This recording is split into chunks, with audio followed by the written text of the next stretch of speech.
Hello everyone and welcome back to another AFK journey video. In this video I wanted to make a stage 3 faction talent upgrading guide. Now that a lot of people have made it into stage 3 and you're beginning to upgrade these trees, we're going to talk about first of all how do you get the materials needed in order to upgrade stage 3.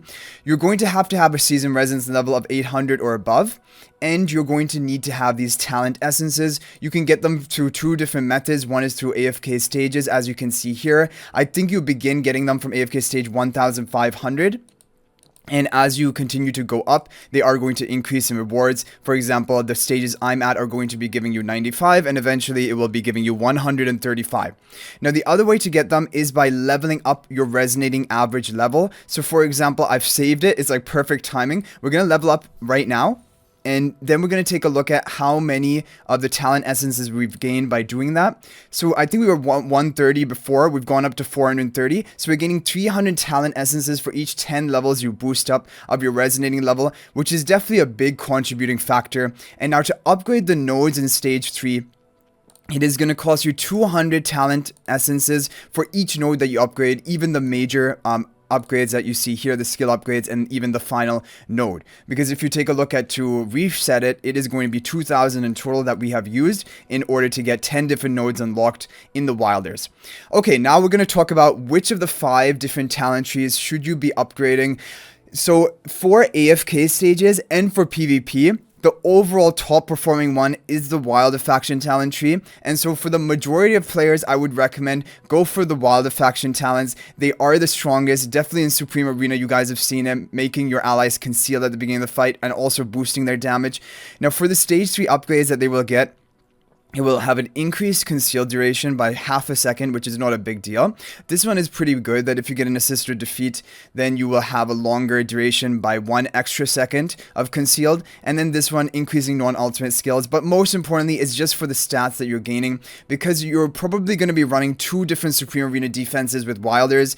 And so the stats that you can give to your heroes, these are also going to give you an edge in Supreme Arena. The final skill effect upgrade is nice. It is going to cause a bit of bonus damage by your prime carriers. Their attack will deal extra attack of 80% multiplier true damage, and they can stun an enemy for 0.5 seconds, and this can be triggered every 4 seconds for each of your prime carriers. So now reading the skill effect upgrade, I believe this is on normal attacks. However, I'm not sure whether this is also on AoE splash type damage. If you guys have any idea about this, you can feel free to share it in the comment section down below.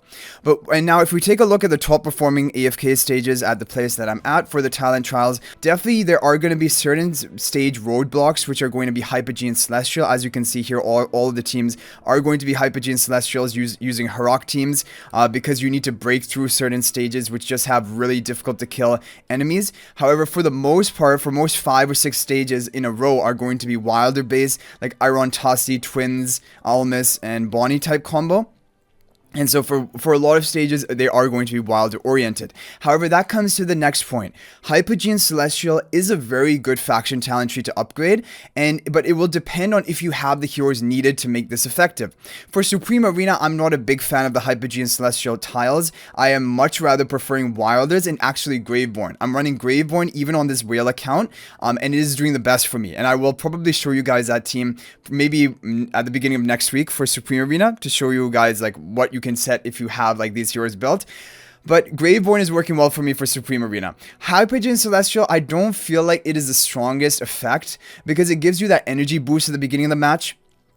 However, I feel like that is not game changing enough as compared to like the Graveborn nuking tiles or the Wilder concealed tiles. Definitely I think Wilder are the top faction talent, and I feel like Graveborn are the second best for pure nuking PvP comps. So that's why I like those. Hypogean Celestial, they can be fine if you're running them in Supreme Arena, that's fine. But I think the major reason you would want to upgrade it for 2 other reasons. One is for the AFK stages like we saw here, and even though this is like the roadblock stage where you have to run a Heroic team, even on the other stages where I talked about like the Wilder team being more popular, sometimes people run Hypogean Celestial teams with Smokey basically. Like you're going to look at the teams here, a lot of them are just going to be Twins, Fresto, Smokey, and then usually Harak or Cele. And these also are really good for AFK stages. Also, the stage 3 final node upgrade of Hypo and Celestial is pretty powerful. Like if you take a look at it here, grants a prime chaotic power. When they cast their first ultimate, triggers a dark explosion in a 2-tile area with the most enemies, dealing magic damage and causing enemies hit to lose 200 energy. This is good for AFK stages, and it is also good for PvP if you can get them to cast their ultimate. So Hypo and Celestial is still fine for PvP. Just personally, I feel like a more proactive Wilder or Graveborn strategy is better than Hypo and Celestial, which can be more easily countered by like Dunling or Lily May, for example, denying the ultimates. But definitely, this is a very good faction talent tree to upgrade, and I would want to do it also for AFK stages, but I feel like Wilder is more of a priority, number 1. Okay, now the other way the Hypo and Celestial tiles are good for, if you guys watch my recent upload of the current top teams for the Guild Supremacy Glyphshade boss, the 2 top teams right now with 30 faction talents are Lightbearer team and a Hypo and Celestial team as Cele as your damage carry. Now, if you have those heroes and you're able to run that team, then upgrading the faction talent tree of Hypo and Celestial and maximizing it to all 30 faction talents is going to be useful. That is going to help improve your score there. However, if for example you can't afford to do all of it, what I would recommend is just try to always level the left side of the trees. These give you the most offensive stats, like all of the attack, as you can see here. And the right side of the tree, if you can get this skill upgrade, is nice, but if you can't, don't really worry about it. It's only a 1% attack boost, and then the health is just tankiness, and you can get this crit. So like I go left and then 1 node in the middle, and this is the same thing about Maulers. So let's come to Maulers now. So Mauler faction talent, where are you going to use it? AFK stages, almost never used. PvP, honestly speaking, Maulers are not the strongest in PvP. They can be fine, and when we get the final node of the stage 3 and you can get some kills, this is going to be a pretty useful effect. But I'm first going to talk about from the line of like PvE content. And so for Maulers, the way that they're going to begin shining and how everyone will have to have a faction talent upgraded in Mauler stage 3 is for the Primal Lord. Because the top Primal Lord team for Nocturne Judicator from all the testing on Vietnam server is a Mauler oriented team, using like Shakir, Smokey, Kruger, for example, to buff up your team and debuff the enemy. This is the overall top team, and a lot of testing has gone down in the Vietnam server. There is no better team, and so everyone will want to maximize their Mauler faction talents in order for that team. However, in order to do that, all you need is the offensive related upgrades, and you only need 25 faction talents in Mauler. So look at this. You get the attack from the main node. On the left side, another attack. Then you get this one, which is going to be more knockdown damage slightly to the prey, and then an attack boost. And then you also get this energy on hit node in the middle.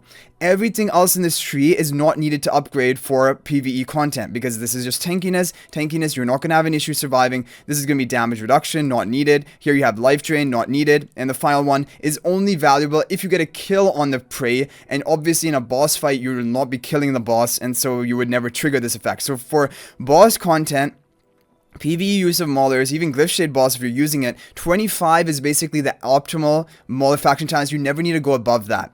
And that is going to be a similar thing to Hypo and Celestial. If you're using it for boss content, or even if you're using it for AFK stages, I would recommend go down the left side, get this middle node, and then that can be good enough for you. And for the Maulers, I think this skill effect upgrade for PvP, this is going to be nice. However, honestly speaking, because Wilders are so dominant, and I like the Graveborn nuking strategy, I just don't know if this is going to be good enough to make Maulers be able to compete with those 2 top performing basically faction talents for Supreme Arena.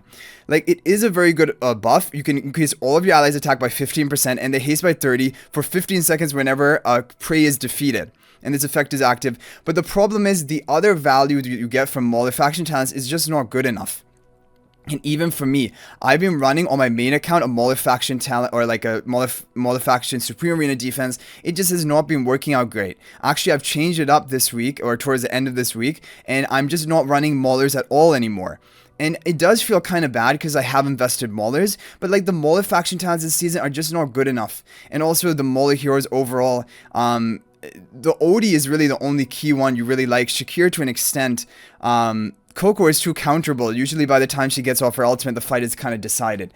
So that is basically the thing about PvP Maulers. I'm not a big fan of them, but I will be getting this tree up to 25 faction talents, and probably I will be getting the Hypo and Celestial up to 25 faction talents. Okay, now let's talk about Lightbearer. So Lightbearer, AFK stages, hardly any use. PvP, who is running Lightbearer, Summon Hogan in PvP? If you know, let me know, and then we can make like some replays showing it, because I'm sure there's some good Lightbearer cons, but honestly speaking, it just cannot compete with the top other faction talents we have, like Wilders, Graveborn, or even Hypo, Celestial, and Maulers. The reason you would want to upgrade this and max it out to 30, because this does have a big attack boost for the Prime Carrier for 12 seconds, which is very powerful. However, this is only for if you're using this team for Glyph Shade Boss Guild Supremacy, which honestly, right now, it is not that important. Like, optimizing, min-maxing your damage for Glyph Shade Boss, that's only important in the last few days of the boss, where you're trying to go for the top ranking position. Right now, even if your score is like maybe 100, 200 billion damage less, it is not a big deal. Like, you're going to be able to clear the Glyph Shade Boss before it even unlocks the next difficulty, so there's not any issue with that. But if you wanted to min-max the Lightbearer team, which is overall the top performing Glyph Shade Boss team right now, then getting 30 faction talents of Lightbearer is going to be good. So eventually everyone is going to have 30, we'll have enough resources to upgrade to 30 all of the faction talent trees. But Lightbearer will be good. However, you just can't really warrant running it other than just getting like a screenshot of your top score and then resetting it back for a more useful faction talent tree. Now finally we have Graveborn. So Graveborn, the thing is, even though I'm a huge fan of it now in PvP, I do think that the comps are going to be pretty pay to win. Like, I'm running it with Harak, and I think that is a way to take it to its full potential. And so, but if you do have Harak, and if you have Graveborn heroes built, like, that team is really solid, even for clash fronts. And so upgrading Graveborn faction talent tree to enhance that comp is actually a very viable strategy, and it will improve your PvP performance a lot.